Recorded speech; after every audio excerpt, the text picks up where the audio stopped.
Agora vem comigo, Tribunal do Povo na tela da NDTV. Seguinte, agora eu vou falar daquele caso de assassinato, de homicídio ocorrido na cidade de Blumenau há cerca de 30 dias. A semana vai fazer um mês que aconteceu esse crime na rua 25 de julho, aqui em Blumenau, em uma residência. O casal morava junto há 7 meses.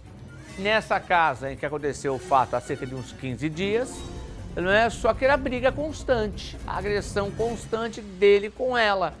E agora a gente vai saber mais detalhes, porque esta mulher, 19 anos de idade, ela acaba de ser solta num trabalho efetuado pelo advogado Altamir França, em sua defesa, que está inclusive conosco ao vivo aqui no Tribuna do Povo. Doutor, seja bem-vindo. Boa tarde.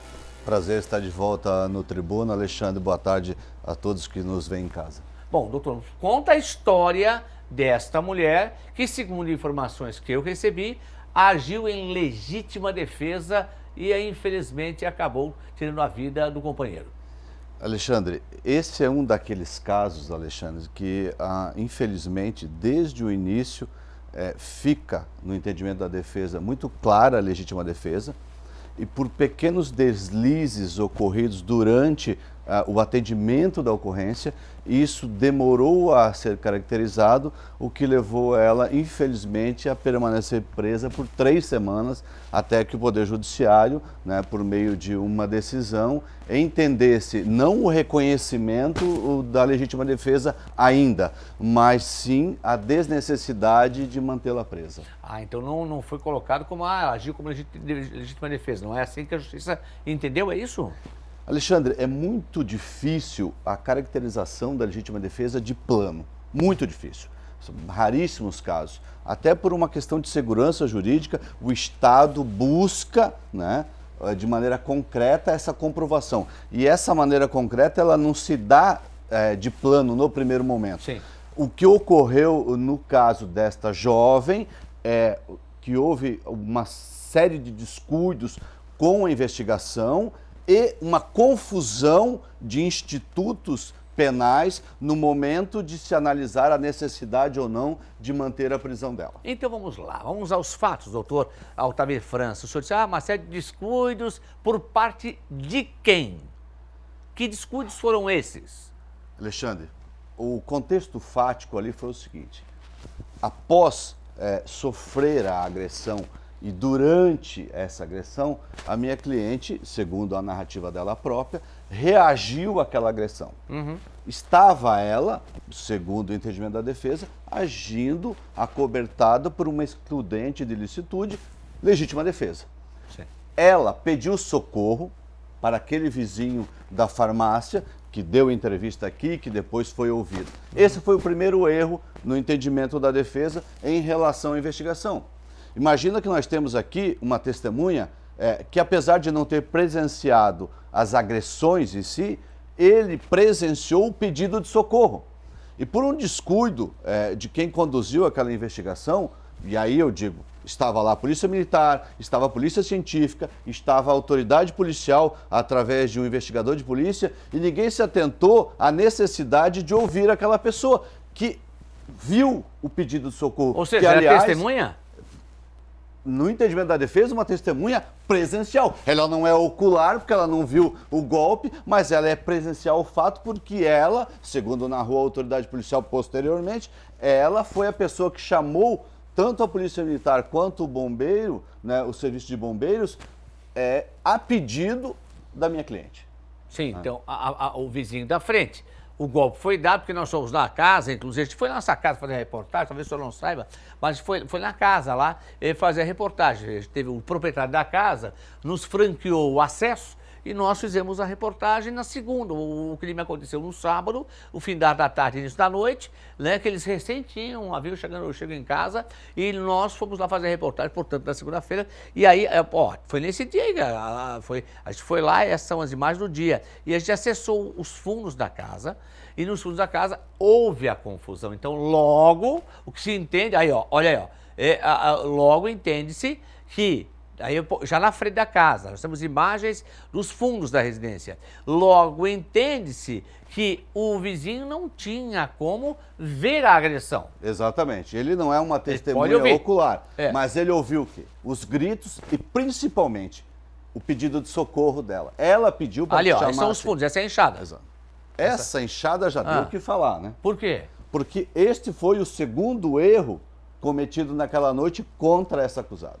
Por quê? Tem até maconha Porque ali, então. estiveram naquele local a polícia científica, a polícia civil e a polícia militar, e ninguém se deu o trabalho de apreender esse instrumento, que foi um instrumento utilizado para atentar contra a vida dessa acusada. Você acredita, Alexandre, que só se apreendeu esse instrumento na quarta-feira da semana passada? O quê? Quase um mês depois? Só na quarta-feira. Por quê? E a apreensão somente ocorreu depois. Porque, para você entender, Alexandre, a polícia científica vai produzir os laudos e a defesa, o Ministério Público, o Judiciário só vai ter acesso quando esse laudo fica pronto. Como eu descobri que não apreenderam a enxada? Através da sua reportagem. Que, aliás, vou dar o crédito aqui, a sua reportagem foi juntada durante a defesa. Ah, é? Por quê? Porque ali eu descobri que a enxada ficou no local do fato. E aí eu faço o pedido judicial para que se apreenda essa enxada. O Ministério Público concorda com essa apreensão, que também entendia que ela era relevante para o esclarecimento do fato e da existência ou não de legítima defesa. O juiz determina, e somente na quarta-feira passada, é que esse instrumento foi apreendido. Que barbaridade. Quer dizer, tem uma série de fatores que acabaram fazendo com que a situação não fosse da forma que deveria ser. Exatamente. Para argumentar a legítima defesa. Então eu apontei para você aqui e para os nossos telespectadores, Alexandre, duas falhas. A primeira, não ouvir uma testemunha presencial. A segunda, não apreender o instrumento utilizado para praticar a ofensa contra a integridade física da minha cliente. E o terceiro erro, no entendimento da defesa, foi um erro, foi uma confusão que ocorreu na audiência de custódia, onde se misturou a existência ou não da legítima defesa com a necessidade ou não de se manter alguém preso. E aí nós estamos diante de uma jovem com 19 anos de idade, sem nenhum antecedente criminal, vítima de violência doméstica em pelo menos 4 oportunidades registradas, com pelo menos 2 pedidos de medida protetiva. Deixa eu te contar uma coisinha aqui, Alexandre. Tinha 2 pedidos? 2 pedidos. Deixa eu te contar uma coisinha aqui. Há 2 semanas atrás, 2 semanas, a Delegacia da Mulher fez contato com a mãe dessa acusada. Sabe para quê? Não. Para ouvir ela no procedimento de medida protetiva e solicitar a ela que, se ela tivesse vídeo, testemunha ou qualquer coisa das agressões. Não se tinha sequer sido comunicado na Delegacia da Mulher que ela estava presa em razão da acusação de homicídio. Mas o pedido de medida protetiva aconteceu há quanto tempo atrás? Lá por ocasião das agressões, há meses atrás. Há meses atrás. Exato. Segura aí, não sai daí não. Pera um pouquinho. Deixa eu voltar, vem comigo aqui rapidinho. Deixa o advogado lá, atenção, deixa ele lá, mostra pra mim, segura pra mim e volta pra mim aqui. Deixa o doutor França lá, atenção. Agora vem comigo, ele tá lá, ele vai um pouquinho mais pra cá, só pode ficar de fundo aí. Vamos deixar ele, não faz mal, deixa ele pano de fundo. Agora vem cá. Escuta, eu vou pegar agora o advogado da autora, porque como é que pode? 7 meses ela com ele, atenção, 7 meses ela com ele, 4 boletins de ocorrência e 2 solicitações de medida protetiva. E ela estava com ele ainda. Espera aí, vem comigo. Ô doutor, deixa eu falar uma coisa pro senhor. Tanta agressão assim, 4 boletins que ela fez, 2 medidas solicitadas. O que essa jovem estava fazendo com ele ainda, doutor? Eu consigo explicar isso com muita facilidade. Ela, uma jovem de 19 anos, absolutamente inexperiente, infelizmente fácil de se manipular por um sujeito experiente de 39 anos. 20 anos de diferença. 20 anos de diferença.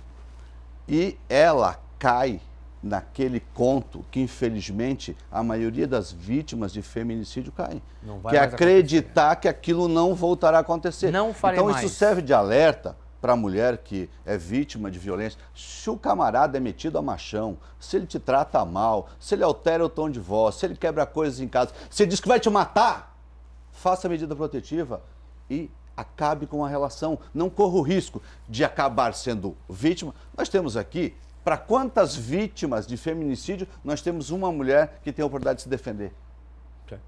São raras as oportunidades. Normalmente ela é friamente assassinada, ela vira vítima. Então assim, Alexandre, serve de alerta, principalmente para jovens mulheres.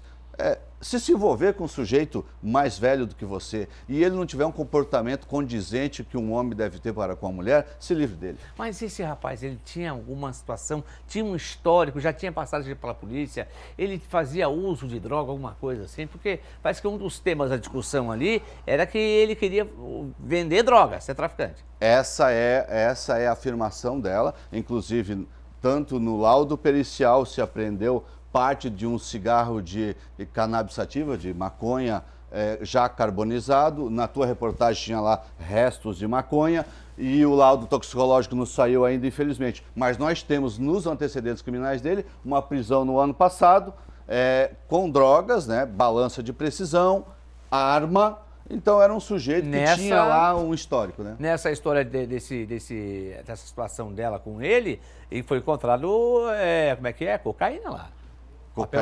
Cocaína e maconha. E maconha. E maconha. Segundo ela diz, a cocaína seria para venda e a maconha para uso. Mas, doutor, vou falar algo para você. Essa menina tem pai e tem mãe. Que são excelentes pessoas, diga-se de passagem. O pai e uma mãe falam para ela, falaram para ela o tempo todo, durante 7 meses. Minha filha, esse cara não presta para você.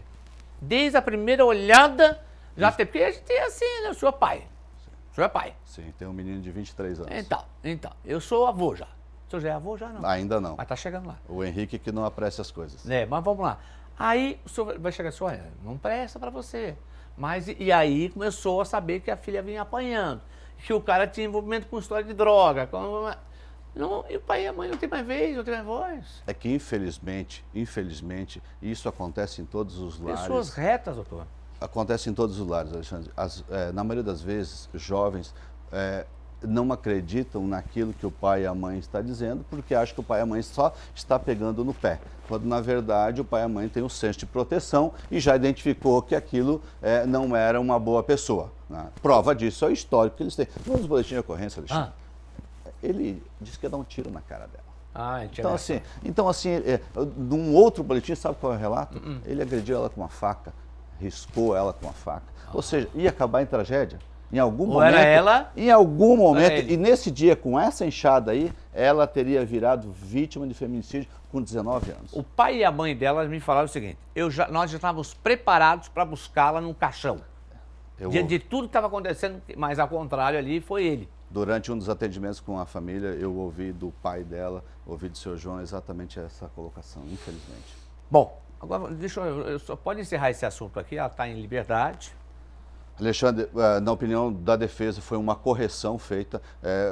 A dinâmica ali, ela determinou-se a prisão dela em audiência de custódia e depois nós manejamos para o promotor titular, para o juiz titular, e tanto o promotor quanto o juiz, não pelo motivo específico que a defesa apontou, mas por motivos diversos, entenderam que realmente não havia necessidade de se manter a prisão dela, e eu acho que houve aqui uma correção no curso desse processo, era injusta a prisão dela mesmo. Estava na Canhanduba, lá em Itajaí. Por 3 semanas. E detalhe, a Canhanduba está sendo o abrigo da ala feminina aqui de Blumenau, lá em Itajaí, repito. Há quantos anos já, doutor? Nós estamos já é o 4º ano que nós não temos, né, unidade feminina aqui em Blumenau, e isso acaba deslocando, né, mulheres para Ituporanga, Joinville, Florianópolis e Itajaí, o que é uma pena porque dificulta, por exemplo, mulheres com filhos, e os filhos acabam tendo que se deslocar por 300 quilômetros para visitar a mãe. Isso é um pecado. Perfeito. Doutor, eu queria até lhe fazer outras perguntas, mas eu não sei se eu vou arranjar confusão contigo aqui. Mas um minuto e meio, não, uma confusãozinha básica. 1 minuto e meio, rapidinho.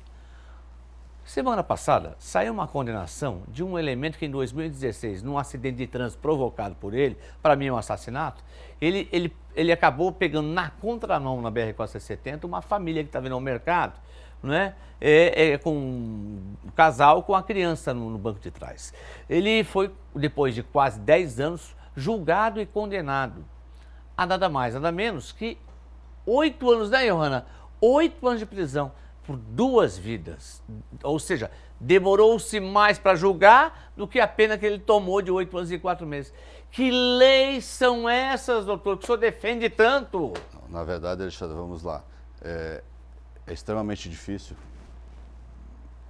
para trazer aqui um parecer de um processo que eu não conheço. Mas o que eu posso te dizer, e posso dizer para o cidadão que nos assiste em casa, um dos processos mais complexos que existem para o julgamento são aqueles envolvendo homicídio no trânsito. Porque é muito difícil de diferenciar o homicídio culposo, previsto lá no Código Brasileiro de Trânsito, do homicídio com dolo eventual, que pela pena, acredito que seja o que tenha acontecido ali. É que o dolo eventual é muito difícil de se comprovar. É muito difícil você comprovar uma falha mecânica? Não. No dolo eventual, Alexandre, o jurado precisa entender que a pessoa assumiu o risco de produzir aquele resultado danoso. E aí, como você vai provar que aquele motorista estava dirigindo, estava guiando o automóvel a ponto de assumir o risco? É como se você pegasse o teu carro aqui e saísse pela rua com aquele pensamento já, olha, não importa o que aconteça, não faz diferença para mim. Ninguém dirige dessa forma. Ninguém dirige dessa forma. Então é muito difícil comprovar e por isso os homicídios no trânsito, eles geram tanta polêmica. É difícil de comprovar isso. Tá, agora sai do trânsito, rapidinho. Aí o cara vai lá e mata um jovem e mata pelas costas. Ele está numa discussão, vai pedir para baixar o som lá. Aí tinha algumas pessoas na conversa, em momento algum a vítima foi para cima, bateu, agrediu fisicamente. Pode ser na palavra, no verbo, ou seja, um xinga aqui, xinga lá, mas o cara com a arma na mão, aí a vítima vira as costas e ele pega e o assassino dispara pelas costas. Tomou quantos anos de cadeia? 12 anos de cadeia. É justo isso? Que na frente de testemunhas, ou seja, não pode nem dizer que não disparou, com câmera e tudo, filmando? Alexandre, nem sempre a pena ela é justa e incorreta.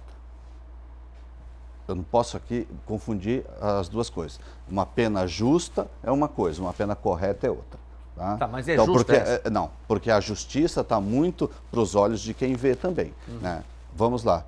Se ele recebeu uma pena de 12 anos, provavelmente é homicídio qualificado, crime hediondo. A pena é de 12 a 30 anos. Provavelmente, o magistrado ou a magistrada que fixou a pena levou em consideração, provavelmente, o fato dele ser primário, não possuir maus antecedentes e a circunstância que esse crime ocorreu. Porque a pena nesse crime, no homicídio qualificado, é de 12 a 30 anos. Então ele recebeu a pena correta, se é justa ou não, aí é aos olhos de quem vê. Mas correta porque a pena é de 12 a 30. No mínimo, esse cara, para mim, é um covarde. Né, que foi lá e covarde. Aí é o senso de justiça. Covarde, porque ele atira pelas costas. Ele tá com a arma na mão, ninguém tem arma nenhuma lá. O cara virou, ele pegou e atirou no Isso rapaz. provavelmente dá ensejo à qualificadora de recurso que impossibilitou a defesa do ofendido. Não conheço os autos, então não tenho como atestar qual é a qualificadora que foi aplicada. Mas por ser pena de 12 anos, provavelmente é crime de homicídio qualificado com a pena mínima, porque ela é de 12 a 30, por alguma razão se fixou a mínima. Eu vou lhe desejar algo muito importante. O senhor precisa disso. O senhor precisa disso.